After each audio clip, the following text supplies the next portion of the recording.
সপ্তাহের প্রথম কার্যদিবস রোববার দেশের প্রধান শেয়ার বাজার ঢাকা স্টক এক্সচেঞ্জে লেনদেন শেষে দর বৃদ্ধির তালিকায় শীর্ষে উঠে এসেছে রানার অটোমোবাইলস পিএলসি। কোম্পানিটির শেয়ার দর ৳৩.৯০ অর্থাৎ ৯.৯৫% বৃদ্ধি পেয়েছে। আজ দর বৃদ্ধির তালিকায় দ্বিতীয় স্থানে ছিল জনতা ইন্স্যুরেন্স কোম্পানি লিমিটেড। কোম্পানিটির শেয়ার দর ৳৩.৩০ অর্থাৎ ৯.৯৪% বৃদ্ধি পেয়েছে। তৃতীয় স্থানে থাকা সোনার বাংলা ইন্স্যুরেন্স লিমিটেডের শেয়ার দর ৳২.৮০ অর্থাৎ ৯.৮২% বেড়েছে। এছাড়া ডিএসসিতে দর বৃদ্ধির শীর্ষ 10-এ থাকা অন্য কোম্পানি ও ফান্ডগুলোর মধ্যে প্রাইম টেক্সটাইল ৯.৬৮%, মেঘনা পেট ইন্ডাস্ট্রিজ ৯.১৭%, prime bank ICB AMCL mutual fund ৮.৭০%, এশিয়াটিক ল্যাবরেটরিজ ৮.৪৬%, যৌথভাবে ফারিস্ট ফাইন্যান্স ও প্রিমিয়ার লিজিং ৭.৬৯% এবং অগ্রণী ইন্স্যুরেন্স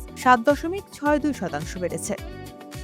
অন্যদিকে রোববার ডিএসসিতে লেনদেন শেষে দরপতনের তালিকায় শীর্ষে উঠে এসেছে popular life first mutual fund. ফান্ডটির ইউনিট দর ২০ পয়সা অর্থাৎ ৬.২৫% কমেছে।